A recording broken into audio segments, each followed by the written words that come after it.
नमस्कार. ठरलं तर मग मालिकेत आपण पाहिलं आजी, आई-बाबा यांच्या लग्नाच्या जोडीदाराच्या खूप खूप छान छान आठवणी आणि विचार ऐकून अर्जुन घाईवरून जातो आणि त्याच्या रूममध्ये निघून येतो.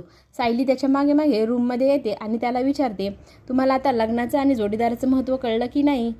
हे दोघं बोलत असताना तिथे चैतन्य येतो आणि तो त्या दोघांच्या गप्पा ऐकतो. सायली अर्जुनला समजावून सांगत असते, कुणाल आणि अश्विन यांच्या बाबतीत जे घडलं ते प्रत्येकाच्या बाबतीत नसतं. एखादा अपवाद असू शकतो, म्हणजे प्रत्येकाच्या बाबतीत असंच घडेल असं तर नाही ना. रविराज आणि प्रतिभा यांच्यासारखं प्रेम करणारेही आपण जोडपे पाहिलेले आहेत. तेव्हा चैतन्य त्याला खूप आनंद होतो की सायलीने अर्जुनला प्रेमाचं जोडीदाराचं महत्त्व पटवून दिलं. इकडे तन्वी लग्नाला माझ्या परीक्षा झाल्यानंतर करूया असं बोलते. विपुल बोलतो, ठीक आहे, आपण तुझी परीक्षा झाली की मगच लग्नाचा विचार करू. घरातले सगळेजण ह्या गोष्टीला होकार देतात आणि बोलतात, पुढच्या महिन्यात आपण तोपर्यंत साखरपुडा करून घेऊया. सगळ्यांना खूप आनंद होतो की तन्वी आणि विपुलचं लग्न होणार. सुमन तिथे घाईघाईने पेढा घेऊन येते. सगळ्यांना ती मिठाई वाटते आणि विपुलच्या हातातही देते. विपुलला ती बोलते, तू स्वतःच्या हाताने तन्वीला मिठाई भर. रविराजही खूप आनंदात असतो. इकडे कल्पना काळजीत असते. तिला अश्विनच्या काळजी खाते.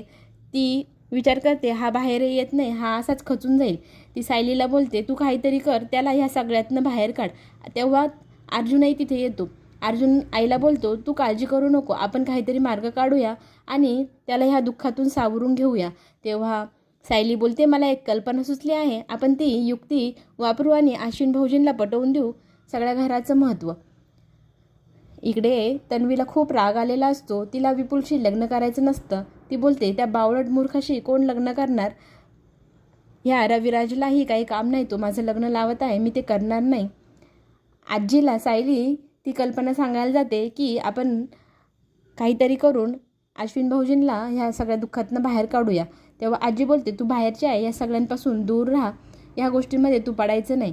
तेव्हा कल्पना तिथे येते आणि ती आजीला सांगते, प्लीज ती जी काही कल्पना देते ती आपण घेऊया आणि ती युक्ती कामात आली तर अश्विन ह्या सगळ्या दुःखातनं बाहेर पडेल. तेव्हा आजी बोलते, तू माझ्याकडे प्रेमाने काही मागू शकते, प्लीज माझ्यासमोर असा हात जोडू नकोस, तू जे सांगते ते आपण करूया. तेव्हा अर्जुन सगळ्या घरातल्यांना हॉलमध्ये बोलवतो आणि सगळेजण सोफ्यावरती बसतात. समोर स्क्रीनवरती अश्विनच्या लहानपणीचे फोटोज, त्याच्या काही व्हिडिओज तो प्ले करायला सुरुवात करतो. अश्विन त्याच्या रूममध्ये विचार करत बसलेला असतो. खूप रडत असतो. तो त्या धक्क्यातनं बाहेर येतच नसतो. ते बाहेर काय करताय त्याच्या कानावरती एक व्हिडिओमधला आवाज पडतो. शुभम करोती म्हणणारा लहान मुलगा त्याला दिसतो. तो शुभम करोती म्हणणारा लहान मुलगा म्हणजे अश्विन. तो स्वतःचे व्हिडिओ बघायला सुरुवात करतो. तेव्हा सायली त्याला सांगते, तुम्ही बघा किती लहानपणी सुंदर होतात, किती छान संस्कार तुमच्यावर झालेले, तुमच्या लहानपणीच्या कितीतरी आठवणी आई बाबा आजी यांनी जपून ठेवल्या. तेव्हा सगळेजण त्याला तिथे बसवतात. त्याला विसर पाडण्यासाठी त्याला चांगल्या चांगल्या आठवणींची उजाळा देतात.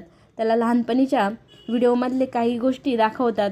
तेव्हा तो विचार करतो, सगळेजण माझ्यावर किती प्रेम करता, मी ह्या सगळ्यांसाठी जगलं पाहिजे, हाही मनात त्याच्या विचार येतो. सगळेजण मग हसून खेळून त्याच्याशी बोलतात, लहानपणीचे फोटोज वगैरे बघतात. सायलीही त्याला सांगते, तुम्ही लहानपणीचे फोटोज बघू शकतात, काय काय बघताय, माझ्या लहानपणी तर मी अनाथ आश्रमशिवाय काय पाहिलंच नाही. अनाथ असणं आणि एवढा मोठं कुटुंब असणं याच्यात फरक असतो. तुम्ही किती लकी आहात हे त्याला ते दाखवून देते आणि त्यालाही ह्या गोष्टीचा आनंद वाटतो की माझ्यासोबत माझा एवढा मोठा परिवार आहे. पुढे अर्जुन सायलीला एक सरप्राईज देतो.